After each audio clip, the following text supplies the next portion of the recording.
Nous bénéficions d'une sécurité sociale très généreuse, mais la fraude aux prestations sociales s'est institutionnalisée dans notre pays au fur et à mesure des années. Qui peut défendre le citoyen contre un vol généralisé? Je vous propose de rencontrer Nathalie Goulet, sénatrice et véritable Robin des Bois de nos finances publiques.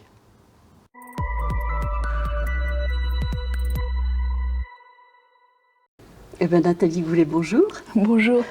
Merci de me recevoir. Vous êtes sénatrice de l'Orne, vice-présidente de la Commission des lois constitutionnelles.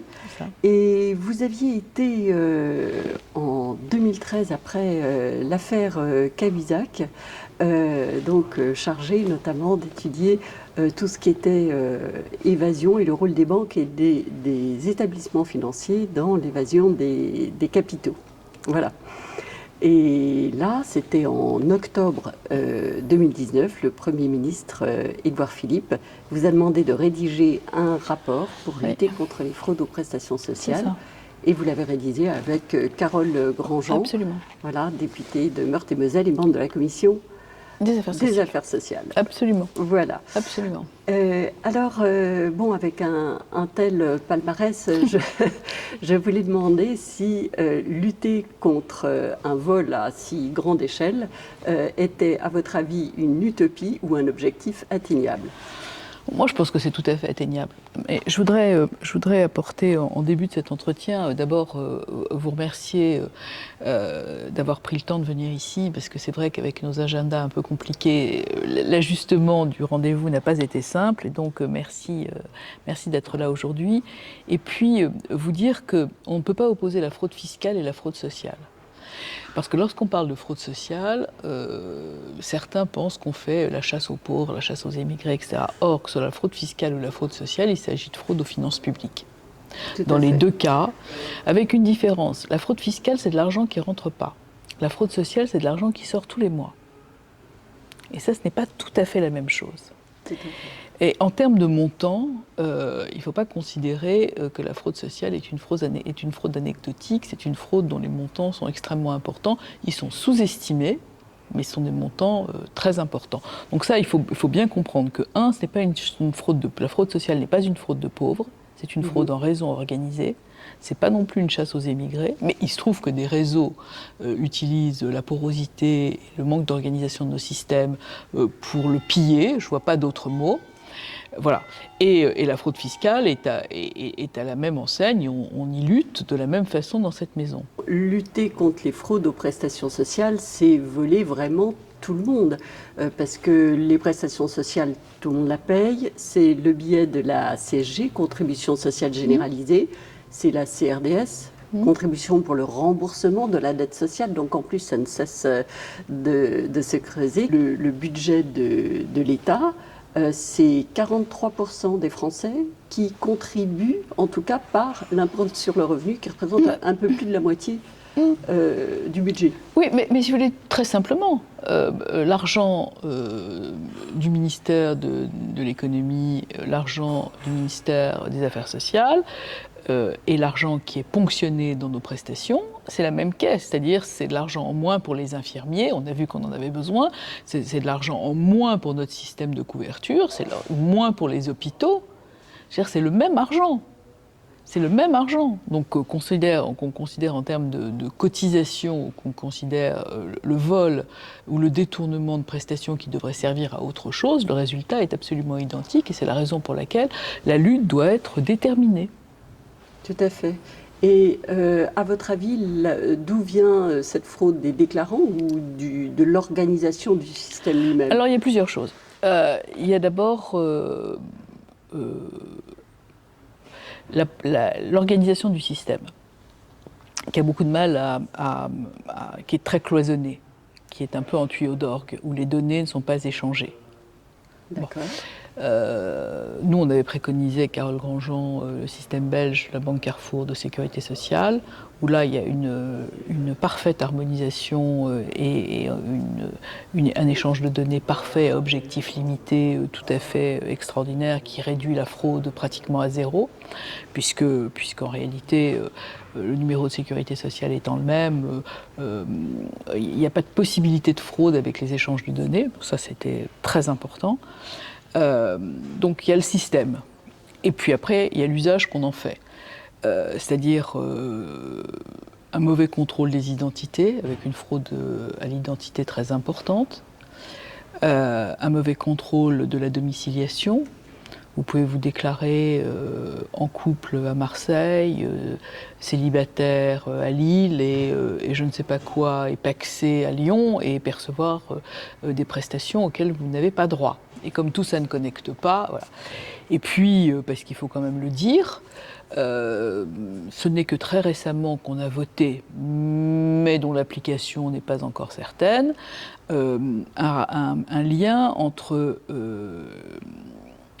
l'assurance maladie et le service des étrangers en France. Et enfin, on a une fraude massive, à peu près 40% des fraudeurs, mais 60% du montant de la fraude, du corps médical.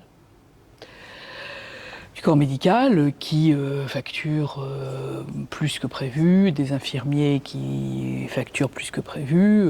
Alors la fraude des kinés a cessé, parce que jusqu'à une date récente, un kiné qui allait par exemple dans un EHPAD et qui faisait 14 consultations pouvait facturer 14 fois le déplacement. Alors maintenant c'est fini en raison de la condition de résidence des bénéficiaires, et donc là évidemment. Et vous voyez d'ailleurs que dans un certain nombre de procédures en cours, il y a des procédures contre des médecins, des pharmaciens qui ont simplement triché. On a beaucoup travaillé avec ma collègue, oui. Et là, il y a les auditions.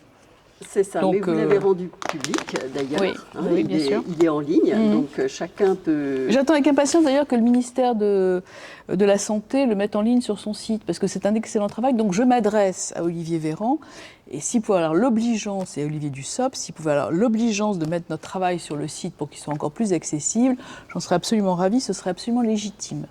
Voilà. Et puis ça ferait honneur aussi au précédent ministre de la Santé.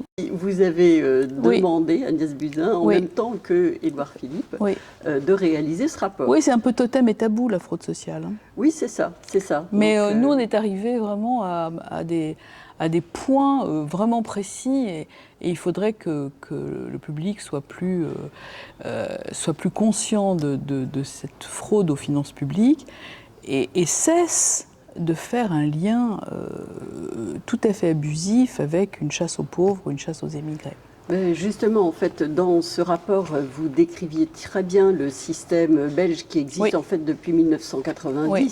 Donc moi, j'étais particulièrement étonnée que la France n'ait pas pris l'exemple de ses voisins, parce que vous avez décrit que la fraude est asséchée, que le coût des contrôles de ce fait-là est limité, parce que les contrôleurs évitent de perdre du temps. Bien sûr. Ça limite les erreurs. Et alors en plus, par rapport à cet objectif de justice sociale, les personnes qui ne font pas de demande parce qu'elles ignorent qu'elles ont droit à des prestations peuvent en bénéficier. Oui, le non-recours et la lutte contre le non-recours est facilitée.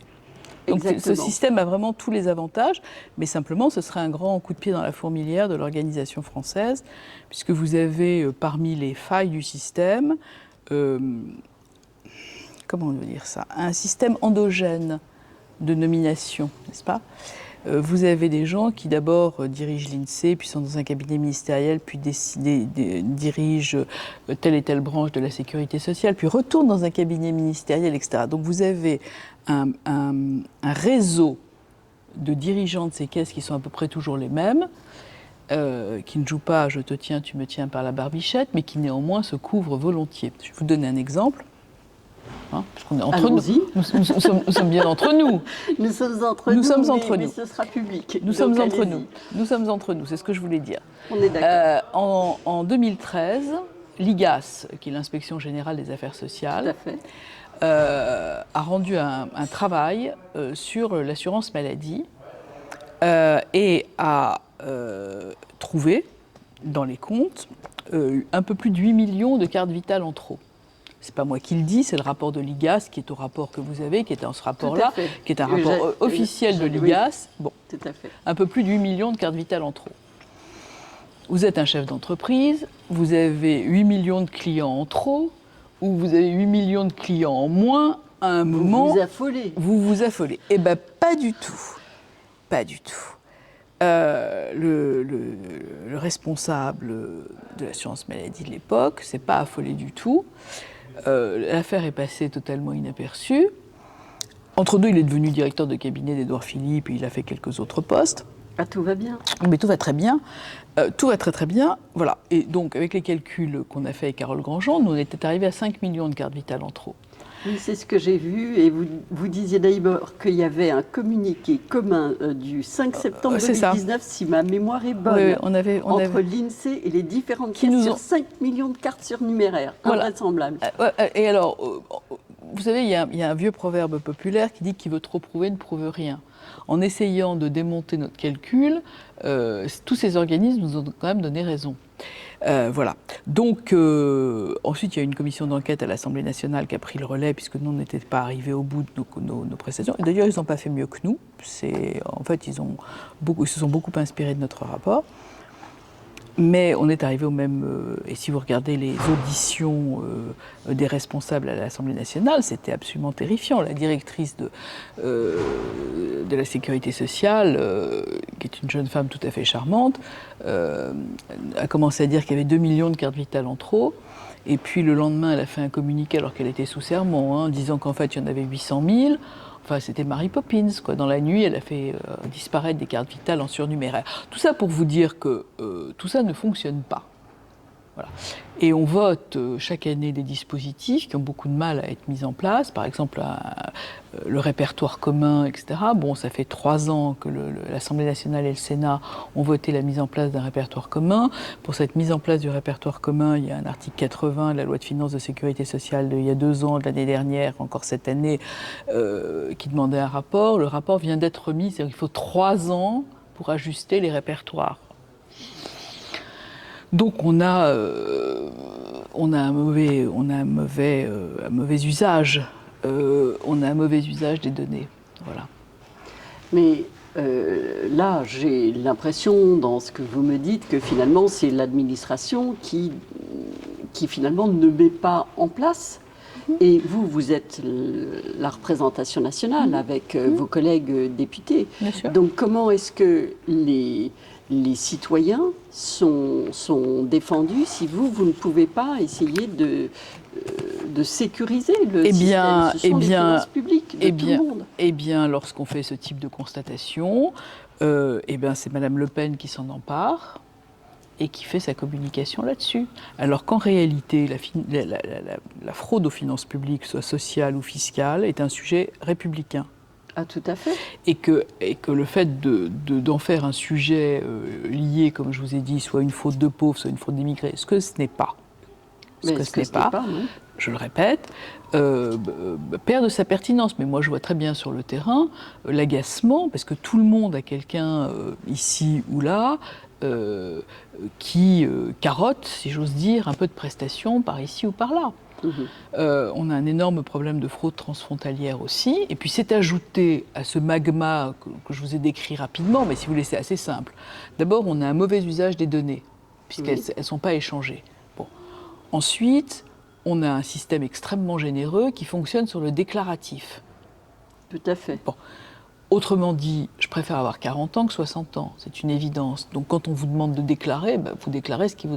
Le temps qu'on vérifie, le système de prestation est déjà en place.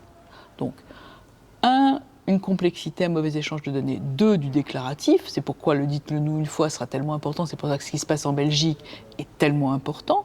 Et puis ensuite, on a des fraudeurs, et ensuite, on a une administration qui travaille en tuyau d'orgue. Et quand vous ajoutez ça, vous ne pouvez pas avoir autre chose que ce que nous avons. La Cour des comptes l'a dit, ils n'ont pas été capables de chiffrer, nous non plus, parce qu'on a commencé, on n'avait pas les chiffres qu'il fallait.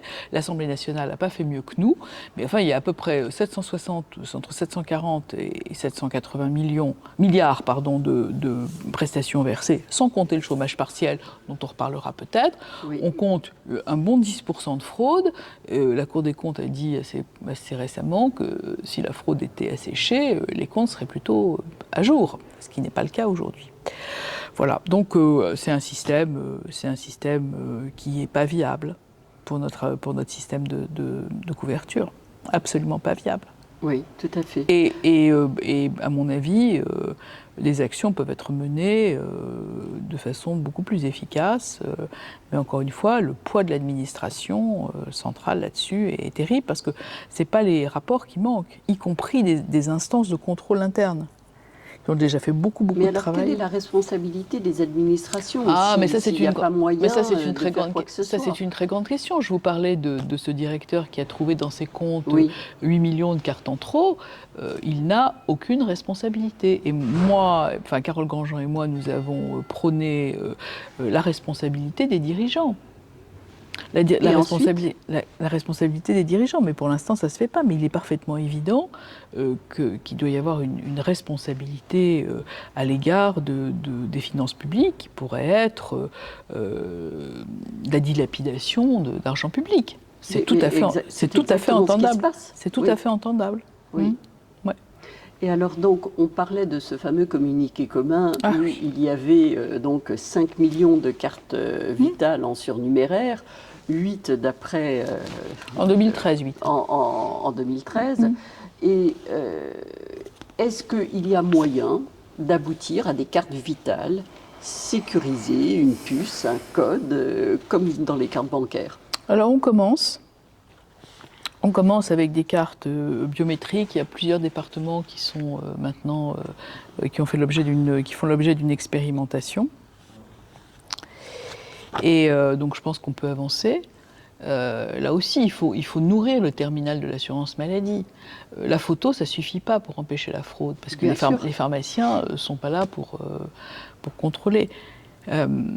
Et bien sûr, il y aura un système de protection, mais encore une fois, ça suppose que les informations qui figurent sur la carte soient bonnes. Et puis, vous avez, en ce qui concerne l'assurance maladie notamment, mais pas seulement,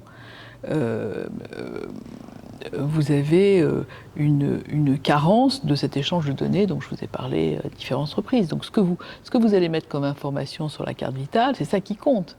C'est pas le fait qu'elle ait une puce ou pas, c'est ce que vous allez mettre dedans comme données. Bon, et notamment le droit, la durée du séjour en France et ce genre de choses qui devraient figurer sur ces cartes-là. Et que quand le séjour est terminé, automatiquement, les droits ça puisse se faire. Absolument. Voilà, c'est ça. Bien sûr. Mais ça, c'est vrai dans tous les domaines. Et vous disiez que dans votre rapport qu'au niveau du Pôle emploi, par exemple, l'essentiel des fraudes venait du fait que, par exemple, les personnes qui avaient repris un travail ne déclaraient pas nécessairement à Pôle emploi qu'elles avaient repris et du coup elles touchaient 2 fois et que ça représente 73% des cas, disiez-vous, alors que au Pôle emploi, les changements de situation ou les départs à l'étranger ne représentaient que 7%. Oui, alors, si vous voulez, sur ce sujet particulier de Pôle emploi, c'est presque détachable du reste. D'accord. Vraiment, le gros, c'est l'assurance maladie et la vieillesse, qui sont évidemment des pôles très lourds de fraude. Les allocations familiales font l'objet d'espèces de satisfecit, c'est pour les bons élèves, et la mutuelle agricole aussi. Les autres caisses, c'est très compliqué, toujours pour ces questions de données. Vous avez quand même, au sein de l'assurance vieillesse à Paris, eu un agent qui a été tout à fait créatif, puisqu'il a ouvert un compte bancaire au nom de Serge Dassault, il a liquidé la retraite de Serge Dassault, qui n'en avait pas besoin, et il a perçu pendant un certain temps la retraite de Serge Dassault dans l'indifférence générale, jusqu'à ce qu'un de ses contrôleurs arrive en disant « Serge Dassault, quand même, ça me dit quelque chose ». Et qui n'était évidemment pas décédé, et qui n'avait évidemment pas... Et donc, il y a aussi de la fraude interne. Bon, ça, c'est anecdotique, mais pour vous dire qu'il y a quand même des choses qui peuvent se faire et qui ne devraient pas pouvoir se faire. Oui. Ça, c'est authentique. Hein, là, mais alors, plus sérieusement, vous aviez aussi c'est très évoqué... sérieux. Oui, bien sûr, c'est oui, mais enfin, moi, j'en souris. Mais ce qui arrive souvent, d'après votre rapport, c'est que les prestations sociales sont versées sur le compte de personnes décédées, parfois depuis plusieurs années. Aussi, oui. ou sur des comptes d'épargne, comme si les prestations sociales servaient à se servir se constituer un bas de laine au lieu de subvenir aux personnes. Oui. Alors les comptes tiers, les comptes à l'étranger. Voilà, c'est ça. Alors nous, on a fait ces constats-là. Donc vous avez des prestations d'urgence et puis vous avez les prestations habituelles. Donc nous, on a considéré après un certain nombre d'auditions plusieurs choses. La première chose, c'est qu'il fallait mettre en place une attestation de vie, c'est-à-dire un certificat de vie. Comme dans une banque, chaque année on vous demande, c'était Ecker, le ministre, qui avait obtenu ça, on avait voté ce qu'on appelle la loi Ecker, c'est-à-dire la preuve d'existence pour les comptes bancaires. Chaque année, votre banque vous demande si vous êtes vivant ou mort. Bon. Ou à peu près. Il faudrait faire la même chose pour les prestations sociales. Bon, ça, c'est que ça devient c'est un peu lourd, c'est un peu compliqué, etc. Puis après, vous avez des prestations qui sont versées à l'étranger. Donc là, on a deux problèmes. On a des gens qui très régulièrement ont passé leur vie à travailler ensemble et qui vont passer leur retraite à l'étranger, ce qui est absolument leur droit, et qui veulent qu'on leur verse leur retraite sur un compte à l'étranger. Bon, ça, c'est évidemment tout à fait normal. Ce qui est beaucoup moins normal, c'est qu'un certain nombre de prestations soient versées sur des comptes à l'étranger, ou sur des comptes qui ne sont pas les comptes du bénéficiaire. Oui. Ce qui est évidemment très ennuyeux pour les publics fragiles, par exemple les femmes, qui peuvent voir détourner les prestations, qui sont des prestations au profit des enfants quand même. Bon, tout ça pose un certain nombre de problèmes. Donc on avait, avec Carole Grandjean, fait un certain nombre de propositions qu'on a reproposées au Sénat dans le cadre de la loi de finances de sécurité sociale, notamment le versement des prestations en France. C'est-à-dire sur un compte français, quitte à ce que ça transite. Parce que dans ces cas-là, on a notamment Tracfin, on a toutes les cellules de contrôle qui peuvent aider à suivre l'argent pour voir où il va. Bon.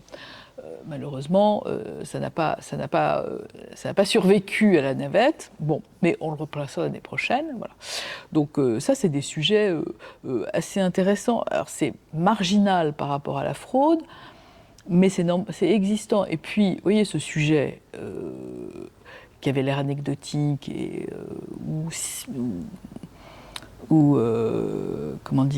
ciblant une population, stigmatisant, etc. Et ben, dans le dernier rapport de Tracfin, vous avez des constatations de ce que beaucoup d'argent versé dans le cadre du chômage partiel a atterri sur un compte à l'étranger. Et absolument. Cet argent-là n'a rien à faire à l'étranger. Donc, si vous voulez, il faut bien comprendre que la porosité des circuits entre la fraude, l'évasion fiscale, le financement du terrorisme ou simplement le blanchiment, tous ces circuits sont poreux et les méthodes sont les mêmes. Et ce qui se passe aujourd'hui avec le chômage partiel, dont on découvre qu'une partie importante a été évidemment détournée, c'était une absolue évidence. J'ai demandé d'ailleurs à ce qu'on me ramène le livre de Charles Pratt, que je vous offrirai si vous ne l'avez pas, où j'avais déposé un amendement, et même plusieurs, à la loi de finances, pour surtout contrôler le chômage partiel. Avoir une précaution d'usage, c'est-à-dire qu'au moins il y ait une vérification de la liste des salariés qui seraient touchés et qui pourraient bénéficier de ça, etc. Parce que vous savez qu'au départ, il fallait simplement envoyer une déclaration et que le chômage partiel arrivait. Ce qui fait qu'une brave esthéticienne a déclaré 30 salariés, elle s'est acheté une Mercedes, s'est refait faire les seins. Oui, ça, j'ai vu votre intervention, c'est invraisemblable. J'avais déposé un amendement numéro 535 demandant que les demandes de mise en activité partielle s'accompagnent de la liste nominative des salariés, etc. Votre collègue Agnès Pannier-Runacher m'avait expliqué que 0 centime n'irait sans justificatif, etc. Peut-être pas 0 centime, mais en tous les cas, la gérante d'un institut de beauté de Seine-Saint-Denis a détourné 210 000 €. Elle s'est refait faire les seins. Elle a déclaré 50 employés alors qu'elle en avait juste un. Ces nombreux... Non, mais je vous le dis parce que, je veux dire, on parle de choses... Non, mais elle s'est acheté une voiture, donc c'était publié dans le Capital. Elle s'est fait refaire les seins, c'est très bien. Elle s'est acheté une voiture grâce à l'argent du chômage partiel. Non, parce que vous allez m'expliquer que tout est sous contrôle. Donc j'essaye de vous expliquer que tout n'est pas aussi sous contrôle. Donc, moi, j'ai rien contre la chirurgie esthétique, mais pas aux frais du contribuable.